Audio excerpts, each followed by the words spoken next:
of Egypt, which is the most prominent university in the world, you will not find a single scholar who doesn't agree that Islamic expansionism using the three prongs of jihad, the pen, the political, and the sword, none will disagree. You will not find any of the people who even are signatory on a common word between us and you to agree that jihad is not about these three prongs. Two are the most used in the West. Thank you, Waleed. Osama, do you agree with that, or do you think that there's a widespread ignorance in the U.S. about what Islam really teaches? Samar, I sincerely apologize. I didn't hear what Waleed said. His voice was way too far. Okay. Well, hello, can you hear me? Yeah, we can hear you. Can you hear us? Yes, I said, yes, Samar. I said, I'm sorry, I did not hear a word of what Waleed said because he sounded way too far. That's okay. So Osama, that's fine. I'll ask you my second question, and then maybe we'll turn it back over to Waleed to reiterate his 3 points. But do you think, as a Muslim American, that there is a widespread ignorance about Islam in the U.S.? Is it being portrayed in a negative light, or is that the truth to it? Absolutely. Absolutely. Islam is very misrepresented in America and very misunderstood. And here is the reason why. Jihad in Islam is for good reasons and for driving out oppression and aggression against us. God Almighty said in Noble Verse, chapter 22, verse 39, to those against whom war is made, permission is given for them to fight because they are wronged. And verily God is most powerful for their aid. They are those who have been expelled from their homes in defiance of right. And, well, then, Osama, then why are non-Muslims so confused about what Islam teaches? Or in fact, why are some Muslims confused about what Islam teaches? Because there's still that disagreement within the Muslim community. Some say that the violent jihad is consistent with what the Quran teaches. Some say that it's not. Why is there so much confusion if it's such a clear, it's supposed to be such clear direction? Sure. There is no confusion, Samar. If you look at the people who promote jihad, rather promote terrorism, I'm sorry, take the word jihad back, promote terrorism, are extreme minority in the Muslim world. The American media makes so much emphasis on them, and they use 9/11 for that. But everybody knows. I mean, it's almost been proven to all Americans, even to those who deny it, that 9/11 had many people were insiders inside the government. U.S. government had to do with it. So what about Osama? What about the and then I want to turn it over to Kamal to comment. But what about the London bombings or the Moscow terrorist attacks? Or 9/11. We're not going to talk about if 9/11 was an inside job or not, but they were, what about all these different attacks throughout the world? Are you saying that all of that is inconsistent with what Islam teaches and that's not jihad? Absolutely. Well, there are two parts. Okay, let me make this clear. Even the London bombing, they say that a doctor or two doctors were behind it, and there were some bombs. Well, I'm just using those as an example. I'm just there's like 99 examples. Actually, there were there's about 16,000 terrorist attacks after 9/11 that have happened. Deadly terrorist attacks by Muslim jihadists. So I'm just using those as examples. But so what your stance is that any violent act of terrorism is not consistent with what Islam teaches, and that's not really jihad, because I want to turn it over to Kamal now to comment on that as well. Okay, first of all, I don't know about the number 16,000, but if the innocent Muslims are killed, then there are verses in the Holy Quran that permit a life for a life, and وَعَاقِبُهُمْ كَمَا عُقِبْتُمْ.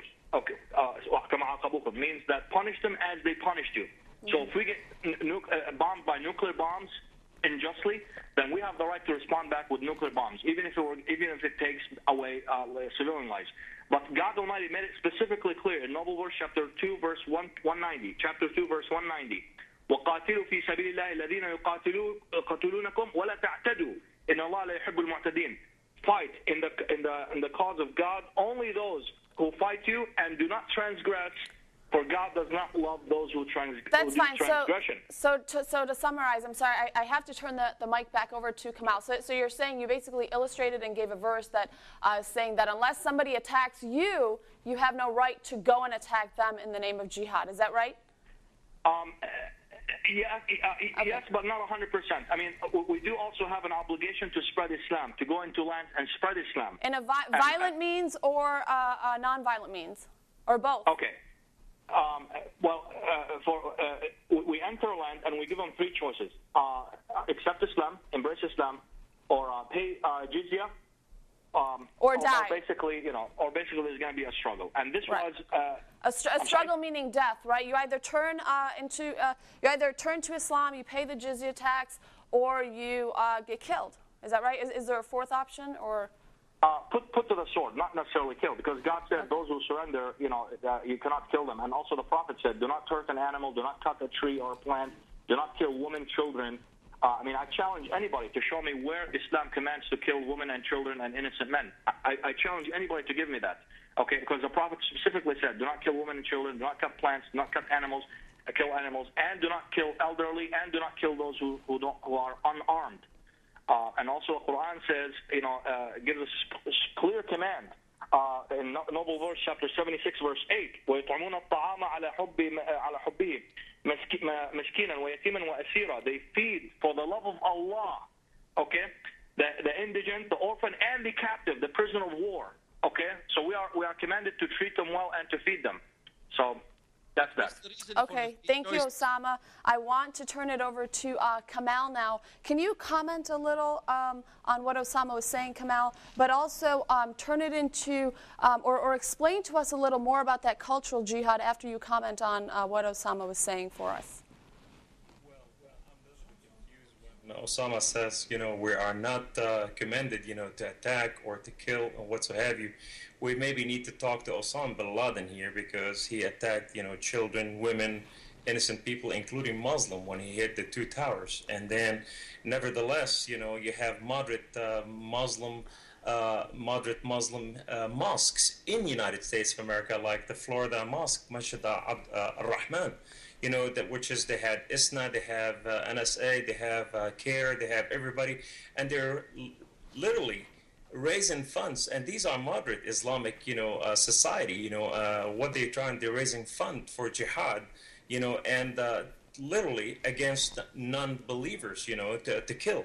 And nevertheless, Muhammad, when the Prophet of Islam, when he came about, he sent three messengers, different places, and he said, Aslim Taslam.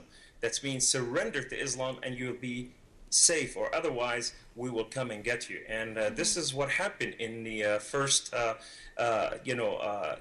jihad, which is Islam. Muhammad, the Prophet of Islam, conquered the Arabian Peninsula, and we could not forget what he did to the Jews and the Christians, which is their pre-existed, Islam, and they were ethnically cleansed by the sword. And then from there, it went all over, even including the Quraysh tribes, which is his brother, his uncles, his own family. And after that, Abu Bakr as-Siddiq did even the same thing. Abu Bakr as-Siddiq, according to, Kitab Mahmoud Ahmad Din al-Bahdi, he said, Abu Bakr as-Siddiq killed over 80,000 Muslims when they became murtaddeen. They tried to leave the Islamic religion, and he killed over 80,000, of the Muslim people who just decided they don't want to be part of this. So now we are, even Islam command that an apostate like me, like Walid, even like Osama, if he became non-Muslim, and we're not going to say Jewish, Christians, or anything, just he's not a believer anymore, he is commanded to death according to Sharia law, according to the teaching of Islam, according to the hadith, by Muhammad, the Prophet of Islam himself. And so, statistics shows, according to the McKinsey report, according to the Pews, and many other statistics, even Al Jazeera, Al Arabiya network, both of these, they shows 18 to 22% lately, the aggressors, Islamists, are rising by the numbers, out of however how many Muslim, 1 billion Muslim, 18 to 22% are Islamists, which is Islamofascist. They are here to radicalize and kill and do all kind of things. As you see in the United States of America today, several attacks try to take place, and these are, this is not a Muslim country. So the Muslims are migrating here, and there's no war or issue of war against Islam, but yet they're coming into the United States of America to kill innocent people. So they are, when we were in the Muslim world, we're at war with the Christians and the Jews at all time. This is a commandment right out of the Quran and the Hadith by the Prophet Muhammad, the Prophet of Islam. So therefore, what happened is, when you tell me it is not our right to kill in the name of Allah and for the sake of Islam and for Muhammad, it is not, it is in the Quran and the Hadith itself. Even the Quran command that the children, the women, the finances, the ground, the land, all of it belong to the Muslim, and the men are ordered to be killed. These are in the Quran itself. Now, nevertheless, they are not against Muslim, not to be taken against Muslim, because when Osama talk about this, he's probably talking about Muslim, but when it comes against non-Muslim, it is fully permitted. Mm-hmm. Thank you, Kamal. I want to back it up just a little bit, generally speaking, and then we have to take a break. Waleed, a little earlier I asked Osama, is Islam misunderstood in the West? Is it being misinterpreted and inaccurately shown in the West? And he said, yes, it is. Now, let me ask you a quick question. Some Muslims, or should I say most Muslims, might say Islam is not just about radical jihad. We promote peace. A large community is disagreeing with, let's say, the 9/11 attacks or any sort of terrorist activity. A lot of them are actually saying, let's help the states, let's help the government attack these terrorist people. So what would you say to a community like that claims to want to help get rid of terrorism altogether? Well, if we look at many of the Islamic scholars in the West who advocated the non-violent Islamization of the West, they simply disagree on the methodology of Osama bin Laden. They don't disagree on the results that they wanted. In fact, Brother Osama clearly stated, and I agree with him, he stated that first invitation, and then pay jizya if they refuse the invitation to Islam, and then qital, which he said it very eloquently, qital, to fight. So they disagree on fighting instantly. You gotta first give the opportunity for the Islamization of the West.